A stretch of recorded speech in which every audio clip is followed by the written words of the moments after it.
श्रीरुद्राध्याय प्रश्नमहामन्त्रस्य अघोर ऋषिः अनुष्ठुप्छन्दः सङ्कर्षणमूर्तिस्वरूपो योऽसावादित्यः परमपुरुषः स एष रुद्रो देवता। नमः शिवायेति बीजम् शिवतरायेति शक्तिः महादेवायेति कीलकम् श्रीसाम्ब सदाशिवप्रसादसिद्ध्यर्थे जपे विनियोगः। ॐ अग्निहोत्रात्मने अङ्गुष्ठाभ्याम् नमः। दर्शपूर्णमासात्मने तर्जनीभ्याम् नमः। चातुर्मास्यात्मने मध्यमाभ्याम् नमः। निरूढपशुबन्धात्मने अनामिकाभ्याम् नमः। ज्योतिष्ठोमात्मने कनिष्ठिकाभ्याम् नमः। सर्वक्रत्वात्मने करतलकरपृष्ठाभ्याम् नमः। अग्निहोत्रात्मने हृदयाय नमः। दर्शपूर्णमासात्मने शिरसे स्वाहा। चातुर्मास्यात्मने शिखायै वषट्। निरूढपशुबन्धात्मने कवचाय हुम्। ज्योतिष्ठोमात्मने नेत्रत्रयाय वौषट्। सर्वक्रत्वात्मने अस्त्राय फट्। ॐ भूर्भुवः सुवरोमिति दिग्बन्धः। ध्यानम् आपातालनभस्थलान्तभुवनब्रह्माण्डमाविस्फुरत्। ज्योतिस्फाटिकलिङ्गमौलिविलसत्पूर्णेन्दुवान्तामृतैः। अस्तोकाप्लुतमेकमीशमनिशम् रुद्रानुवाकाञ्जपेत्। ध्यायेदीप्सितसिद्धये ध्रुवपदम् विप्रोऽभिषिञ्चेच्छिवम्। ब्रह्माण्डम् व्याप्तदेहा भसितहिमरुचा भासमाना भुजङ्गैः। कण्ठे कालाः कपर्दाः कलितशशिकलाश्चण्डकोदण्डहस्ताः। त्र्यक्षा रुद्राक्षमालाः सुललितवपुषः शाम्भवा मूर्तिभेदाः। रुद्राः श्रीरुद्रसूक्तप्रकटितविभवा न प्रयच्छन्तु सौख्यम्। शं च मे मयश्च मे प्रियम् च मेऽनुकामश्च मे कामश्च मे सौमनसश्च मे भद्रम् च मे श्रेयश्च मे वश्यश्च मे यशश्च मे भगश्च मे द्रविणम् च मे यन्ता च मे धर्ता च मे क्षेमश्च मे धृतिश्च मे विश्वम् च मे महश्च मे संविच्च मे ज्ञात्रम् च मे सूश्च मे प्रसूश्च मे शीरम् च मे लयश्च मरुतम् च मे मृतम् च मे यक्ष्मम् च मे नामयच्च मे जीवातुश्च मे दीर्घायुत्वम् च मे न मित्रम् च मे भयम् च मे सुगम् च मे शैलम् च मे सूषा च मे सुदिनम् च मे। ॐ नमो भगवते रुद्राय। नमस्ते रुद्रमन्यवभूतोत इषवे नमः। नमस्ते अस्तु धन्वने बाहुभ्यामुत ते नमः। यात इषुः शिवतमा शिवम् बभूवते धनुः। शिवाशरम् यातवतया नो रुद्रमृणया। याते रुद्रशिवा तनूरघोरा पापकाशिनी। तया नस्तनुवाशन्तमया गिरिशन्ताभिचाकशीः। यामिषुम् गिरिशन्तहस्ते बिभर्ष्यस्तवे। शिवाम् गिरित्रताम् कुरु माहि गुंषिः पुरुषम् जगत्। शिवेन वचसा त्वा गिरिशाच्छावदामसि। यथा नः सर्वविज्जगदयक्ष्मगुम् सुमना असत्। अध्यवोचदधिवक्ता प्रथमो दैव्योऽभिषक्। अहीगिश्च सर्वान् जम्भयन् सर्वाश्च यातु धान्यः। असंयस्ताम्रो अरुणबुधबभ्रुः मङ्गलः। ये चेमागुम् रुद्रा अभितो दिक्षु स्थिताः सहस्रशो वैशागुम् खेडयीमहे। असंयो वसर्पति नीलग्रीवो विलोहितः। उतैनम् गोपा अदृशन्नदृशन्नुदहार्यः उतैनम् विश्वाभूतानि स दृष्टो मृडयातिनः नमो अस्तु नीलग्रीवाय सहस्राक्षाय वीरुषे अथो ये अस्य सत्त्वानोऽहम् तेभ्यो करम् नमः प्रमुञ्च धन्वनस्त्वमुभयोरात्रियोज्याम् याश्च ते हस्त इषवः पराता भगवो वप अवतत्य धनुस्त्वम् सहस्राक्षशतेषु धे निशीर्य शल्यानाम् मुखा शिवो नः सुमना भव विद्यम् धनुःकपर्दिनो विशल्यो बाणवागुम्भुता अरेशन्नस्येषव आभुरस्य निषङ्गधिः याते हेतिर्मीढुष्टमहस्ते बभूव ते धनुः तयास्मान् विश्वतस्त्वमयक्ष्मया परिभुजा नमस्ते अस्त्वायुधाय नातताय धृष्णवे उभाभ्यामुत ते नमो बाहुभ्याम् तव धन्वने परिते धन्वनो हेतिरस्मान् वृणक्तु विश्वतः अथो य इषुधिस्तवारे अस्मन्निधेहितम् नमस्ते अस्तु भगवन् विश्वेश्वराय महादेवाय त्रयम्बकाय त्रिपुरान्तकाय त्रिकाग्निकालाय कालाग्निरुद्राय नीलकण्ठाय मृत्युञ्जयाय सर्वेश्वराय सदाशिवाय श्रीमन्महादेवाय नमः नमो हिरण्यवाहवे सेनान्ये दिशाम् च पतये नमो नमो वृक्षेभ्यो हरिकेशेभ्यः पशूनाम् पतये नमो नमः सस्मिञ्जराय त्विषीमते पथीनाम् पतये नमो नमो बभ्रुषाय व्याधिनेन्नानाम् पतये नमो नमो हरिकेशायोपवीतिने पुष्टानाम् पतये नमो नमो भवस्य हेत्यै जगताम् पतये नमो नमो रुद्राय तताविने क्षेत्राणाम् पतये नमो नमः सूताय हंसाय वनानाम् पतये नमो नमो रोहिताय स्थपतये वृक्षाणाम् पतये नमो नमो मन्त्रिणे वाणिजाय कक्षाणाम् पतये नमो नमो भुवन्तये वारिवस्मृताय औषधीनाम् पतये नमो नमः उच्चैर्घोषाय क्रन्दयते पतीनाम् पतये नमो नमः कृत्स्नवीताय धावते सत्वराम् पतये नमः नमः सहमानाय व्याधिनाम् व्याधिनीनाम् पतये नमो नमः ककुभाय निषङ्गिणे सेनानाम् पतये नमो नमो निषङ्गिण इषुधिमते तस्कराणाम् पतये नमो नमो वञ्चते परिवञ्चते स्थायूनाम् पतये नमो नमो निचेरवे परिचरायारण्यानाम् पतये नमो नमः श्रुकाभिभ्यो जिघा गुंसद्भ्यो मुष्णताम् पतये नमो नमो शिमद्भ्यो नक्तम् चरद्भ्यः प्रकृन्तानाम् पतये नमो नम उष्णीषिणे गिरिचराय कुलुञ्चानाम् पतये नमो नम इषुमद्भ्यो धन्वाभिभ्यश्च वो नमो नम आतन्वारेभ्यः प्रतिदधारेभ्यश्च वो नमो नम आयच्छद्भ्यो विसृजद्भ्यश्च वो नमोऽस्यद्भ्यो विद्यद्भ्यश्च वो नमो नम आशीनेभ्यश्च यानेभ्यश्च वो नमो नमः स्वपद्भ्यो जाग्रद्भ्यश्च वो नमो नमस्तिष्ठद्भ्यो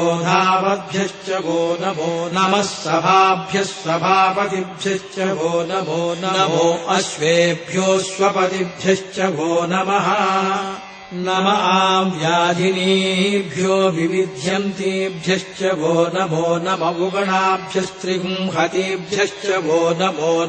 वृत्सेभ्यो वृत्सपतिभ्यश्च वो नमो व्रातेभ्यो व्रातपतिभ्यश्च वो नमो गणेभ्यो गणपतिभ्यश्च वो नमो विरूपेभ्यो विश्वरूपेभ्यश्च वो नमो महद्भ्यः क्षुल्लकेभ्यश्च वो नमो नमो रथिभ्यो रथेभ्यश्च वो नमो नमो रथेभ्यो रथपतिभ्यश्च वो नमो नमः सेनाभ्यश्चेनानिभ्यश्च वो नमो नमः क्षत्रुभ्यः सङ्ग्रहीतृभ्यश्च वो नमो नमस्तक्षभ्यो रथकारेभ्यश्च वो नमो नमः कुलालेभ्यः कर्मारेभ्यश्च वो नमो नमः पुञ्जिष्टेभ्यो निषादेभ्यश्च वो नमो नमः ऋतुभ्यो धन्वकृभ्यश्च वो नमो नमो मृगयुभ्यः स्वनिभ्यश्च वो नमो नमः स्वभ्यः स्वपतिभ्यश्च वो नमः नमो भवाय च रुद्राय च नमः शर्वाय च पशुपतये च नमो नीलग्रीवाय च शितिकण्ठाय च नमः कपर्दिने संयुक्तकेशाय च नमः सहस्राक्षाय च शतधन्वने च नमो गिरिशाय च शिपिभिष्टाय च नमो बीढुष्टमाय चेषुमते च नमो ह्रस्वाय च वामनाय च नमो बृहते च वंशीयसे च नमो वृद्धाय च संवृध्वने च नमो अग्र्याय च प्रथमाय च नम आशवे चाजिराय च नमः शीघ्र्याय च सीभ्याय च नमः पूर्व्याय चावस्वन्याय च नमः स्रोतस्याय च द्वीप्याय च नमो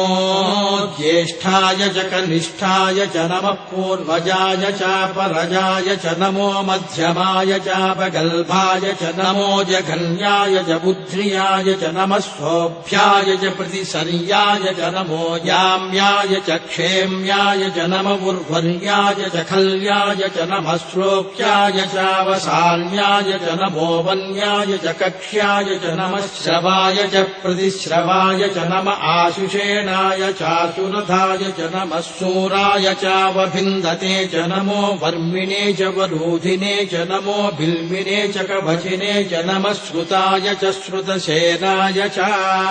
नमो दुन्दुभ्याय चाहनन्याय च नमो धृष्णवे च प्रवृषाय च नमो दूताय च प्रहिताय च नमो निषङ्गिणे चेषुधिमते च नमस्तेक्षेषवे चायुधिने च नमः स्वायुधाय च सुधन्वने च नमः श्रुत्याय च पथ्याय च नमः काठ्याय च नीप्याय च नमः सूद्याय च सरस्याय च नमो नाद्याय च वैशन्ताय च नमः कूप्याय चावक्ष्याय च नमो वंश्याय चावंश्याय च नमो मेघ्याय च विद्युत्याय च नमः ईद्रियाय च तप्याय च नमो वात्याय च रेश्मियाय च नमो वास्तव्याय च वास्तुपाय च नमः सोमाय च रुद्राय च नमस्ताम्राय च रुणाय च नमः शङ्गाय च पशुपतये च नमः उग्राय च भीमाय च नमो अग्रे वधाय च दूरे वधाय च नमो हन्त्रे च हनीयसे च नमो वृक्षेभ्यो हरिकेशेभ्यो नमस्ताराय नमः शम्भवे च मयोभवे च नमः शङ्कराय च मयस्कराय च नमः शिवाय च शिवतराय च नमस्तीर्थ्याय च कूल्याय च नमः पार्याय च वार्याय च नमः प्रतरणाय चोत्तरणाय च नमः आधार्याय च लाद्याय च नमः शिष्याय च फेन्याय च नमः शिखत्याय च प्रवाक्याय च नम इण्याय च प्रपथ्याय च नमः किंशिलाय च क्षयणाय च नमः कपर्दिने च पुलस्त्रये च नमो गोष्ठ्याय च गृह्याय च नमः स्थल्प्याय च गेह्याय च नमः काठ्याय च गक्वरेष्ठाय च नमो क्रदय्याय च निवेश्याय च नमः पागुंसंव्याय च रजस्याय च नमः शुष्प्याय च हरित्याय च नमो लोप्याय चोलप्याय च नमः ऊर्व्याय च सूर्म्याय च नमः पर्ण्याय च पर्णशद्याय च नमोपगुरमाणाय चाभिघ्रते च नमः आर्खिदते च प्रक्षिदते च नमो वक्किरिकेभ्यो देवानागं हृदयेभ्यो नमो विक्षीणकेभ्यो नमो विचिन्वत्केभ्यो नम आनिर्घतेभ्यो नम आमीवत्केभ्यः द्रावे अन्धसस्पते दरिद्रम् नीललोहिता येषाम् पुरुषाणामेषाम् पशूनाम् माभेर्मा रोमो येषाम् किञ्चनाममतु या ते रुद्रशिवा तनुः शिवा विश्वाह भेषजी शिवा रुद्रस्य भेषगीतया नो मृडजीवसे इमागुम् रुद्राय तवसेकपर्दिने क्षयद्वीराय प्रभरामहे मतिम् यथा नश्यमसद्विपदे चतुष्पदे विश्वम् पुष्टम् ग्रामे अस्मिन्ननातुरम् मृडानो रुद्रोतनो मयस्पृथि क्षयद्वीराय नमसा विधेमते यच्छम् च योश्च मनुरायजे पिता तदस्यापतवरुद्रप्रणीतौ मानो महान्तमुतमानो अर्भकम् मानवुक्षन्तमुतमानवुक्षितम् मानो वधिः पितरम् मोतमातरम् प्रियामानस्तनुवो रुद्रवीरिषः मानस्तोकेतनये मान आयुषि मानो गोषु मानो अश्वेषु रीरिषः वीरान्मानो रुद्रभामितो मधीर्कविष्मन्तो नमसा विधेमते आरात्ते गोघ्न उत पूरुषघ्ने क्षयद्वीराय सुम्नमस्मेते अस्तु प्रक्षाजनो अधि च देव ब्रूह्यथा जनः शर्म यच्छद्विवर्गाः स्तुहि श्रुतम् गर्तसदम् युवानम् मृगम् न भेममुपहत्नुमुग्रम् मृडाचरित्रे रुद्रस्तवानो अन्यम् ते अस्मन्निवपन्तु सेनाः परिणो रुद्रस्य हेतिम् वृणक्तु परित्वेषस्य दुर्मतिरघायोः अवस्थिरा मघवद्भ्यस्तनुष्वमेध्वस्तोकायतनयाय मृडया मीढुष्टमशिवतमशिवो नः सुमना भव परमे वृक्ष आयुधम् निधाय कृत्तिम् वसार आचर पिनाकम् बिभ्रदागहि विगिरिदविलोकित नमस्ते अस्तु भगवः यास्ते सहस्रगुम् हेतयोऽन्यमस्मन्निवपन्तु ताः सहस्राणि सहस्रधा बाहुवोस्तव हेतयः तासामीशानो भगवः पराचीनामुखाकृति सहस्राणि सहस्रशो ये रुद्रा अधिभूम्याम् तेषागुम् सहस्रयो जने वधन्वानि तन्मसि अस्मिन्महत्यर्नवेऽन्तरिक्षे भवा अधि नीलग्रीवाश्चितिकण्ठाः शर्वा अधः क्षमाचराः नीलग्रीवाश्चितिकण्ठादिवगुम् रुद्रामुपश्रिताः ये वृक्षेषु सस्मिञ्जरा नीलग्रीवा विलोहिताः ये भूतानामधिपतयो विशिखासक्कपर्दिनः ये अन्नेषु विविध्यन्ति पात्रेषु पिबतो जनान् ये पथाम् पथिरक्षय ऐलवृदायम् युधः ये तीर्थानि प्रचरन्ति श्रुकावन्तो निषङ्गिणः यजेतावन्तश्च भूयागुंसश्च दिशो रुद्रावितस्थिरे तेषागुम् सहस्रयो जने वधन्वानि तन्मसि नमो रुद्रेभ्यो ये पृथिव्याम् येऽन्तरिक्षे ये दिवि येषामन्नम् वातो वर्षमिषमस्तेभ्यो दश प्राचेर्दश दक्षिणा दश प्रतीचेर्दशोदीचेर्दशोध्वास्तेभ्यो नमस्ते नो मृडयन्तु तेयम् विष्णो यश्च नोद्वेष्टितम् गोजम्भे दधामि त्रयम्बकम् यजामहे सुगन्धिम् पुष्टिवर्धनम् उर्वारुकमिव बन्धनान् मृत्योर्मुक्षीयमामृतात् यो रुद्रो अग्नौ यो अप्सुय ओषधीषु यो रुद्रो विश्वा भुवना विवेश तस्मै रुद्राय नमो अस्तु तमुष्टुहि यस्विषु सुधन्वायो विश्वस्य क्षयति भेषजस्य यक्ष्वा महेशौ मनसाय रुद्रम् नमोभिर्देवमसुरम् दुवस्य अयम् मे हस्तो भगवानयम् मे भगवत्तरः अयम् मे विश्वभेषयोऽयगुम् शिवाभिमन्शरः एते सहस्रमयुतम् पाशामृत्यो मर्चाय हन्तवे तान् यज्ञस्य मायया सर्वानभयजामहे मृत्यवे स्वाहा मृत्यवे स्वाहा ॐ नमो भगवते रुद्राय विष्णवे मृत्युर्मे पाहि प्राणानाम् ग्रन्थिरशिरुद्रो मा विशान्तकः तेनान्नेनाप्यायस्व नमो रुद्राय विष्णवे मृत्युर्मे पाहि मम मृत्युर्नश्य त्वायुर्वर्धताम् ॐ शान्तिः शान्तिः शान्तिः इति श्रीरुद्रनमकम् समाप्तम्। अथ श्रीरुद्रचमकम्।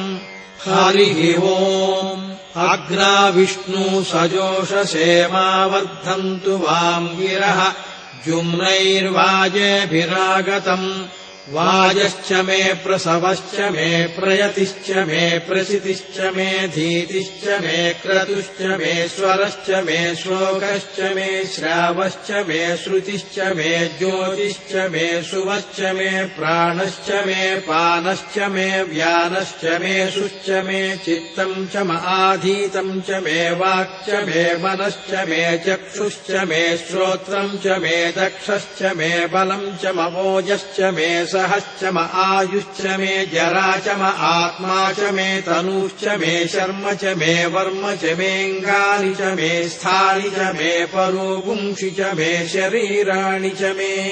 ज्यैष्ठ्यम् च म आधिपत्यम् च मे मन्युश्च मे भामश्च मे मश्च मेऽम्भश्च मे जेमा च मे महिमा च मे वरिमा च मे प्रतिमा च मे वर्ष्मा च मे द्रागुया च मे वृद्धम् च मे वृद्धिश्च मे सत्यम् च मे श्रद्धा च मे जगच्च मे धनम् च मे वशश्च मे त्विषिश्च मे क्रीडा च मे बोधश्च मे जातम् च मे जनिष्यमाणम् च मे सूक्तम् च मे सुकृतम् च मे वित्तम् च मे वेद्यम् च मे भूतम् च मे भविष्यच्च मे सुगम् च मे सुपथम् च मरुद्धम् च मरुद्धिश्च मे क्लृप्तम् च मे क्लृप्तिश्च मे मतिश्च मे सुमतिश्च मे